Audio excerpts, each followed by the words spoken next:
नमस्कार। 5 स्टेनो में आपका हार्दिक स्वागत है।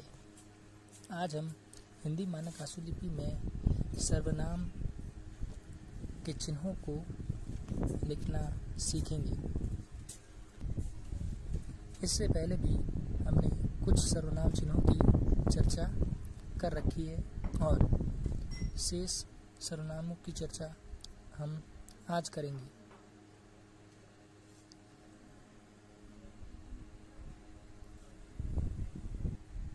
अब तक के आपने जितने भी नियम, सब चिन्ह और वाक्य लिखना सीखे हैं, आपको उनकी नियमित प्रैक्टिस करनी है। कम से कम 6 घंटे तो रोज़ आपको देने ही हैं और 6 घंटों में कम से कम 5 घंटे तो आपको केवल उन नियमों को बार बार देखना है, यानी कि उनकी प्रैक्टिस करनी है।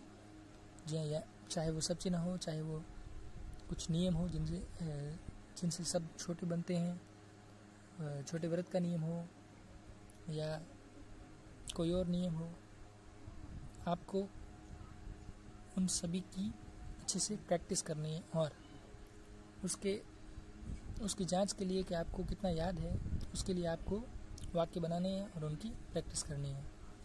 और वाक्यों को पहले रिकॉर्ड कर लेना है और उसके बाद उनको लिखना है और फिर उन्हें पढ़ने की कोशिश करना है। अगर आपको वो पढ़ने में आ जाते हैं, इसका मतलब आपको नियम अच्छी तरीके से याद है।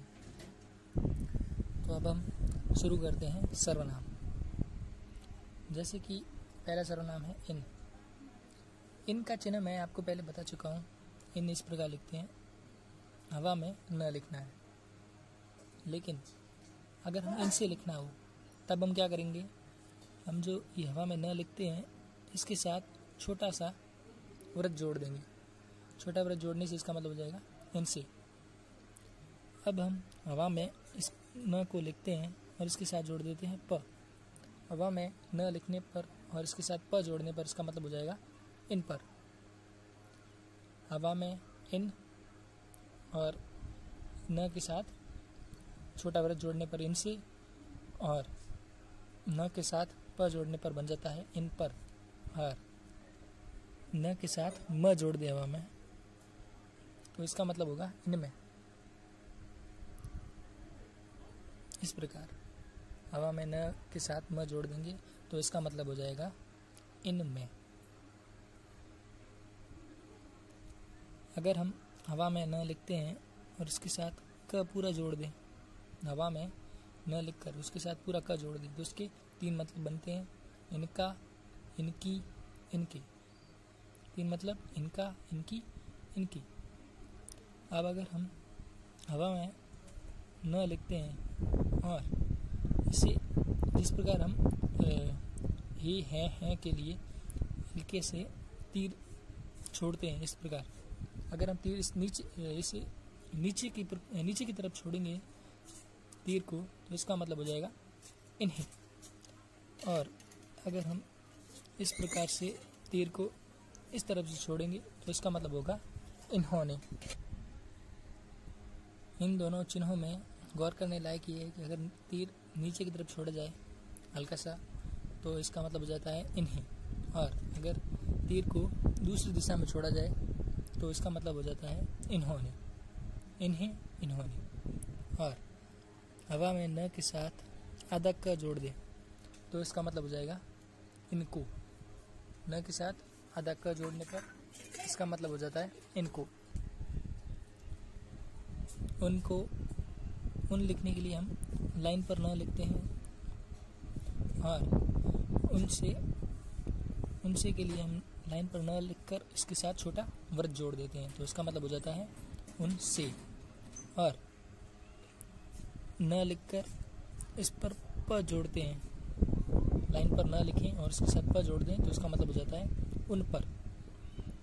और अगर हम लाइन पर न लिखते हैं और इसके साथ म जोड़ देते हैं तो इसका मतलब हो जाता है उनमें। लाइन पर न लिखने पर इसका पहला मतलब हो जाता है उन। न के साथ छोटा व्रत जोड़ दें तो मतलब होता है उनसे, और न के साथ प जोड़ दें तो उसका मतलब हो जाएगा उन पर। और और न के साथ म जोड़ने पर इसका मतलब हो जाता है उनमें। अब अगर हम न के साथ क जोड़ दें, न के साथ क जोड़ दें तो इसका मतलब हो जाता है उनका, उनकी, उनकी, उनका, उनकी, उनके। 3 मतलब बन जाते हैं इसके। और न के साथ अगर हम तीर नीचे की तरफ छोड़ते हैं इस तरफ से तो इसका मतलब हो जाएगा उन्हें। जिस प्रकार इसका मतलब इन्हें है, उसी प्रकार इसका मतलब उन्हें है। वो हवा में है और ये लाइन पर है। इसे आपको ध्यान में रखना है। इससे क्या होगा कि याद रखने में भी आपको आसानी होगी। और तीर इस तरफ किया जाए तो इसका मतलब हो जाता है उन्होंने, उन्हें, उन्होंने। और न के साथ क को जोड़ दें, आधे क को, तो इसका मतलब हो जाता है उनको। पहले न के साथ क जोड़ा पूरा तो इसका मतलब होगा उनका, उनकी, उनकी। न के साथ तीर छोड़ा नीचे की तरफ तो उन्हें, और न के साथ तीर छोड़ा दूसरी तरफ तो उन्होंने। और न के साथ आधा क जोड़ा तो इसका मतलब हो गया उनको। अब किसके लिए आपको मैंने पहले से ही सब चीज़ बता रखा है। तो इस प्रकार से पहले लेते हैं हम किस के साथ अगर हम न जोड़ दें तो बन जाता है किसने। पहले लिखें किस, उसके साथ जोड़ दिया हमने न। किसके साथ न जोड़ने पर बन जाता है किसने। न जोड़ने का तरीका भी आपने अच्छी तरीके से देख लिया होगा। इस प्रकार से पहले क, फिर छोटा व्रत, फिर न, किसने। इस तरीके से न जोड़ना है जिससे इसका मतलब हो जाएगा किसने। और किस लिखने के बाद इसके साथ आधा क जोड़ना इस तरीके से तो इसका मतलब हो जाएगा किस को। इस तरीके से आधा क जोड़ना तो इसका मतलब हो जाएगा किसको। और किस लिखने के बाद इसके साथ अगर पूरा क जोड़ें, इस तरीके से पूरा क जोड़ दें तो इसका मतलब हो जाता है किसका, किसकी और किसके। 3 मतलब बनते हैं इसके, किसका, किसकी, किसके। पहले किसने किस लिखने के बाद उसके साथ न जोड़ दिया, न का हुक न का चिन्ह, तब बन जाता है ये किसने। आधा का जोड़ने पर किसको और पूरा का जोड़ने पर किसका, किसकी, किसके। अब देखिए हम किस में किस प्रकार लिखते हैं।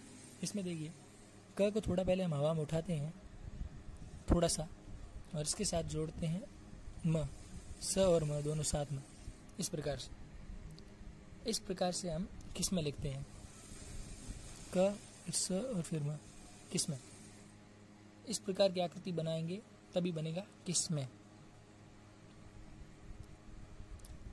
और किस पर लिखना हो तो क्या करेंगे, पहले हम लिखेंगे किस और फिर प लिख देंगे इस प्रकार से, तब बनेगा किस पर। पहले इस किस और ये प जोड़ दिया तो किस पर। इस तरीके से बनता है किस में और किस पर। और अब देखना है किस से लिखने के लिए क्या करेंगे, हम क लिखकर छोटा व्रत बनाने के स्थान पर हम बड़ा व्रत बनाएंगे इस प्रकार से। बड़ा व्रत बनाने से इसका मतलब हो जाएगा किस से।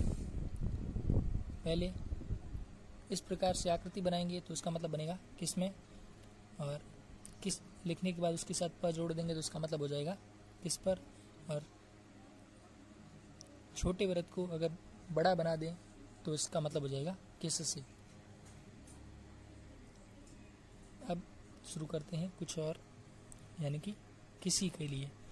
अब देखिए किसी होता है लाइन के नीचे और इसके साथ इस तरह से न जोड़ दें तो बन जाता है किसी ने। इस प्रकार किसी ये ने। और किसी के साथ आधा क जोड़ दें तो बन जाता है किसी को। किसी के साथ आधा क जोड़ने पर इसका मतलब बन जाता है किसी को। और किसी के साथ पूरा क जोड़ दें हम तो इसका मतलब बन जाता है किसी का, किसी की, किसी के। 3 मतलब बनते हैं किसी का, किसी की, किसी के।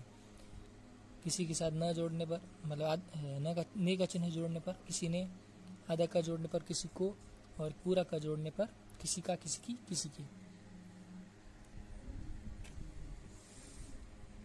और जिस प्रकार हमने किस में लिखा था उसी प्रकार लिखना है, म जोड़ना है इसके साथ, लेकिन ये लाइन के नीचे होगा। इस तरीके से ये बन जाएगा किसी में, और इसके साथ पर जोड़ने पर बन जाता है ये किसी पर। और इसका भी स डबल कर देंगे, यानी कि छोटा व्रत बड़ा कर देंगे, तब ये बनेगा किसी से। अब देखिए जिसने कैसे लिखना है। जिस हम लिखना जानते हैं, लेकिन इधर स छोटा व्रत यहाँ बनेगा इस तरीके से, और फिर इसके साथ न जुड़ेगा। इस तरफ बनने की जगह इस तरफ की ओर बनेगा छोटा व्रत, तब इसका मतलब बन जाएगा जिसने। इस तरीके से जिसने। अब इसको अगर हम लिखना हो, जिसको लिखना हो, तो देखिए छोटा व्रत बाहर की ओर बनेगा और ये लिखेगा आधा क। छोटा व्रत बाहर की ओर, ये फिर लिखा हमने आधा क, तो इसका मतलब हो गया जिसको। इस तरीके से जिसको। अब अगर हम लिखना है जिसका, जिसकी, जिसके, तो क लिखेंगे हम पूरा। यहाँ पर क आधा है, यहाँ पर क पूरा है। आधे क का मतलब को, और पूरे क का मतलब का, की, के। जिसका, जिसकी, जिसके। देखिए ये जिस लिखकर इसके साथ ने जोड़ दिया तो बन गया जिसने। अब जिस लिखकर इसके साथ को जोड़ दिया तो बन गया जिसको, और जिस लिखकर इसके साथ क जोड़ दिया पूरा तो ये बन गया जिसका, जिसकी, जिसके। अब पहले हम जिस लिखेंगे तो उसके साथ म जोड़ेंगे इस तरीके से।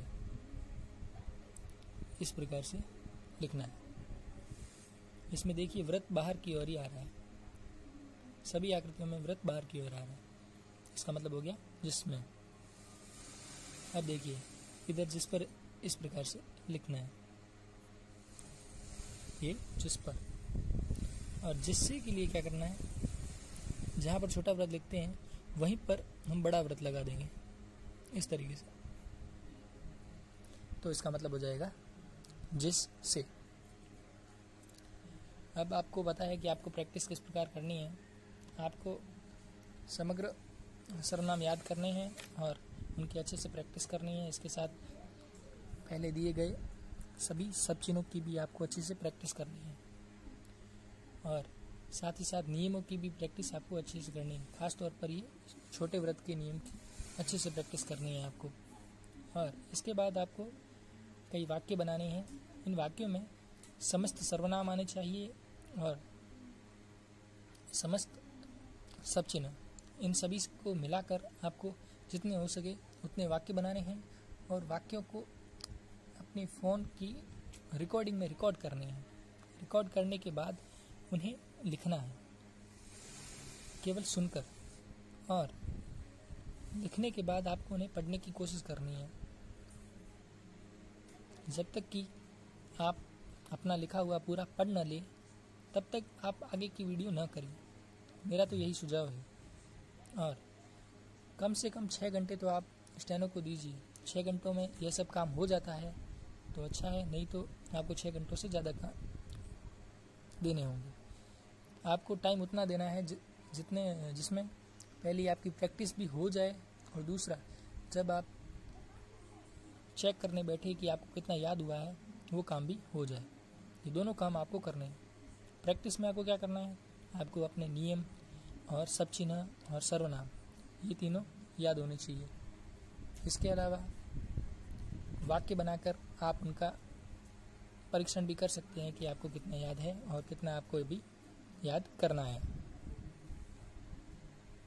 इसके अलावा किसी अन्य समस्या के लिए आप मुझसे मेरे इंस्टाग्राम अकाउंट पर अपने सवाल पूछ सकते हैं, या टेलीग्राम अकाउंट पर आप मुझसे सवाल पूछ सकते हैं। धन्यवाद।